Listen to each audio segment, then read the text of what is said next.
Lee's a tough act to follow. I always find it interesting to see the granular examples like Lee just went through of, strategies that have been put in place that are successful, that are actually working, and that's a really good one to see. So I'm Sam Bond. I know many of you in this room. It's exciting to be here with you. As they kind of joked about when we were first coming up, I've been working in content protection for just over 20 years. Let's see, there we go. Over that time, it's been an interesting space. Many of you have been in it that long or longer as well. Back when I started, early on, worked with Richard on a variety of things, but back when I started, the major threat that we faced was Napster. And a couple of the emerging peer-to-peer networks, live streaming didn't even exist. So it's been a really interesting 20 years and interesting evolution to see as content distribution and the piracy side of it has taken shape. So I joined Friend MTS about 7 months ago. I'm Vice President of Sales in North America. And I know a lot of you probably are familiar with Friend MTS, but just a quick few points to highlight. So we're world leaders in content security, trusted by some of the largest media and sports brands to provide a variety of technology and services to help them protect the content. We're the #1 watermarking solution in real-world implementations for live sports. And really over the 23 years that we've been around, we've pioneered a lot of technology and strategies that are used to combat piracy or to counteract what the pirates are doing. In terms of scale, just some high-level stats. Currently, under our protection, we have over 30 billion in sports rights that we're protecting. Our solutions are actively protecting over 60 million devices around the world. And on a daily basis, we're capturing and analyzing 3 years worth of video data. So I mentioned it's tough to follow the specifics Lee was able to get, but I want to focus today on protecting live content and just highlight some points that you guys will want to think about and consider as you start to formulate your strategy or enhance the strategy you already have in place. So first, a few considerations. First off, sports rights acquisition has become highly competitive. And there's a lot of different organizations involved in the distribution chain. So you have rights owners, licensees and broadcasters, platform operators, and you have entities that sit across multiple of these seats. Everyone has different roles and responsibilities, and there are oftentimes slightly different priorities depending upon where you sit. And so you want to make sure that there's good coordination. As Lee described, like they put an enormous amount of effort into communicating with other parties that are involved and to really formulate that coordinated effort across everyone. The other thing to keep in mind is there's no silver bullet for piracy. I think most of us in this room wishes there was. One of the golden rules for pirates is they typically look for the easiest, most stable, and cheapest path to steal your content. And so the focus needs to be on implementing a comprehensive strategy that eliminates as many of those easy paths as you can and positions you for a quick and effective response when the piracy does occur. So turning to some priorities and best practices. First off, when we're talking about live content, there's a lot to focus on. As you heard Lee again describe, there's a number of different elements, but most of what you're going to be working on tie back to these 3 key drivers. Remember, you're working in a relatively short window of time. It can vary, obviously, sport to sport, but you want to tie most of these back to speed, accuracy, and scalability.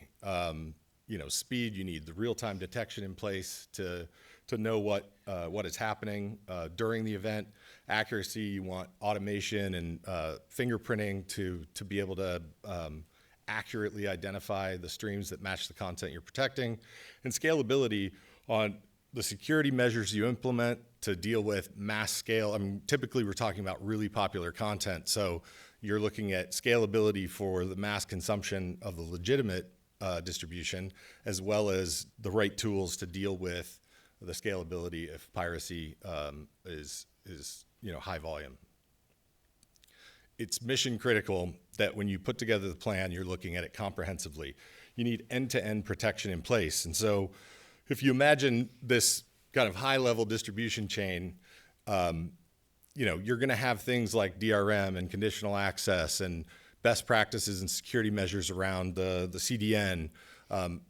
But taking a layered approach to kind of, Lee talked about looking for or anticipating where the pirates would attack or what strategies they would use. This layered approach is important. So, there may be parts of this chain, like the partner and licensee portion, that you don't have total visibility or control of. You might implement something like a distribution ID watermark so that if pirates gravitate towards a weakness that might exist in that kind of part of the chain that you don't have full visibility of, you can quickly identify that when you extract something like a distribution ID mark and then go work with the partner or licensee to tighten that up. Global and regional monitoring. Obviously, you need to know what's happening while the events are unfolding. So you want to have not only a global view, but also there may be specific markets that you need to have a specialized focus on to understand the piracy that's occurring there. And then tools like subscriber level watermarking and dynamic server blocking, which, for today or as it exists today, are two of the most effective tools to combat piracy for live content. And all of those layers that you put in place are kind of fortified by regular security audits, because the pirates, as Lee mentioned, they adapt, they change strategy, things are going to change. So you want to make sure that as the pirates change, you continue to fine-tune your strategies and put the right tools in place to confront those emerging threats or the changes that the pirates implement.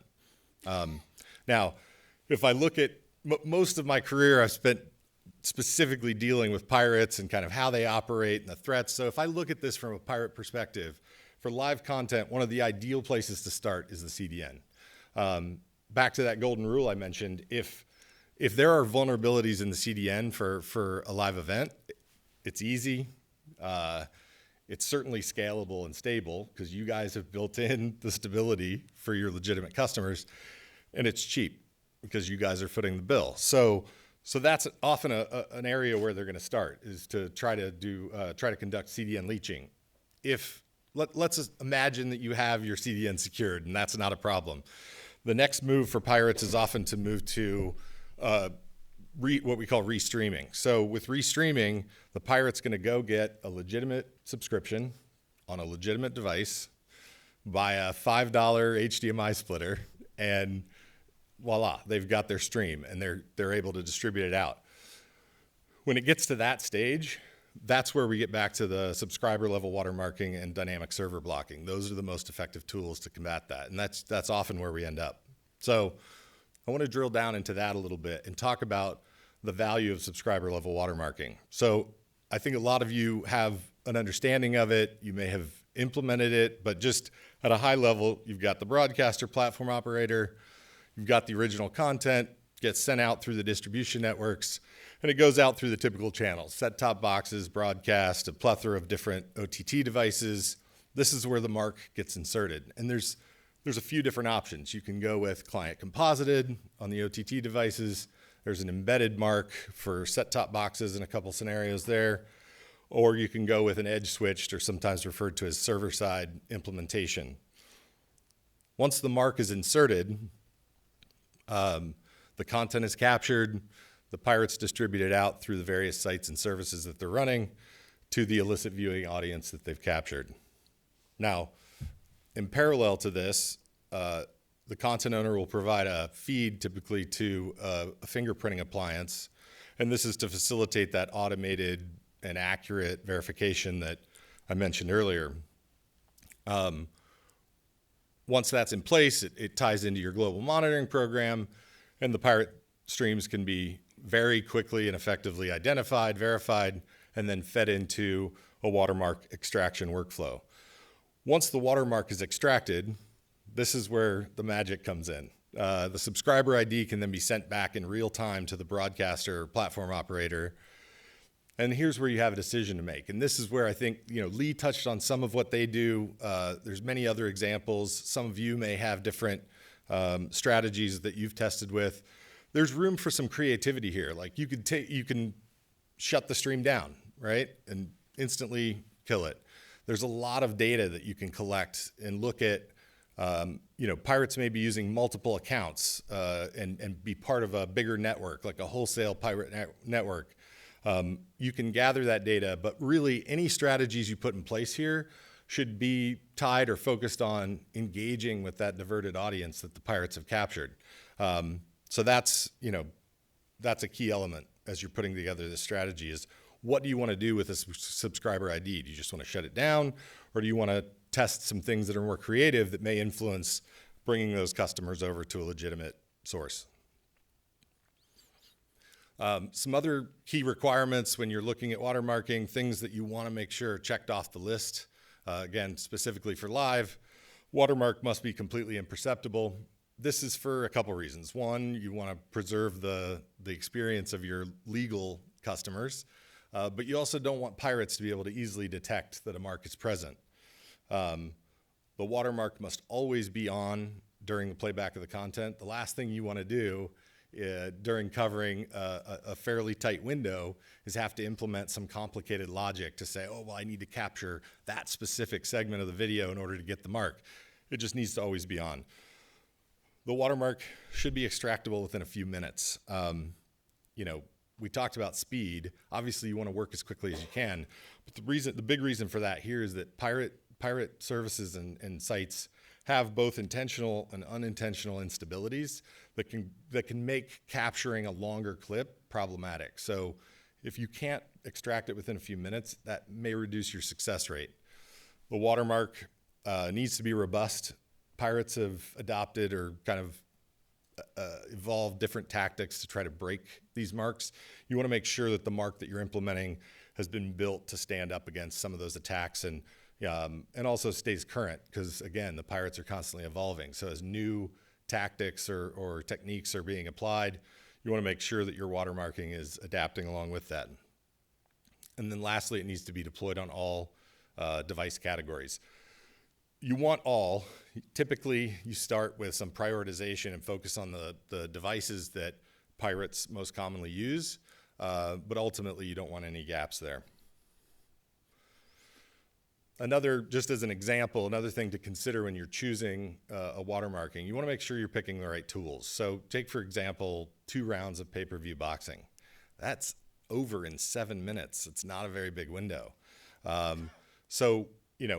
As an example, you might, and this is a big factor when content owners are picking a watermarking for live, is around the extraction times. I can tell you the overwhelming majority of live watermarking is client composited and embedded in a big part because of this.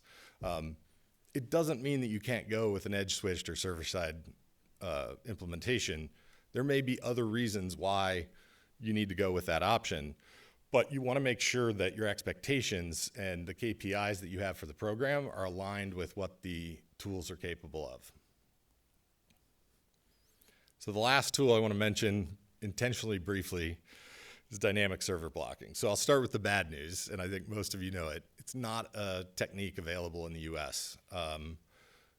Hopefully it will be one day. I think with the titans we have in this room, hopefully you guys can continue to push the influence and get something like this in place. But it's a highly effective tool for live because if you aren't familiar, it's a legal or court mandated requirement for ISPs to block access to the IP addresses of the servers that pirates are using to deliver the content. Like I said, it's one of the most effective tools, which is why it's worth mentioning. So if you're putting a strategy or plan together to cover content on a global level, this is a tactic available in the UK and in Canada, and it's developing in a number of other markets. So as that becomes available, at minimum, you should be evaluating how that can fit into your overall strategy and where you can leverage that. It's a more sophisticated system that requires near real-time updates every few minutes. The blocking list that's being published to the ISPs is being updated. and it's continuous monitoring to avoid overblocking, which is what you definitely don't want to do in this case. So just to recap some takeaways, coordination between all parties is a must. There is no silver bullet, so put a plan together to be ready to respond when an incident does occur. If the entire distribution chain isn't factored into the plan and protected, none of it is. Make sure you're picking the right tools and the KPIs and expectations are aligned with your overall business objectives, and seek independent agnostic advice so that you can stay up to date with the new tactics and methods that the pirates are using. And then the last thing I want to leave you with, I mentioned this on the slide about the value of subscriber ID. I think it's important to remember that content security is not just about cutting off illegal access. That is a goal that's on the list. We want to do that, right? But if you focus on implementing the right tools and strategies to engage with that diverted audience that the pirates are essentially stealing, there are opportunities to change your content security from a cost center into a revenue generator. And we're working with content owners who are doing this successfully. So it's definitely possible. Thank you.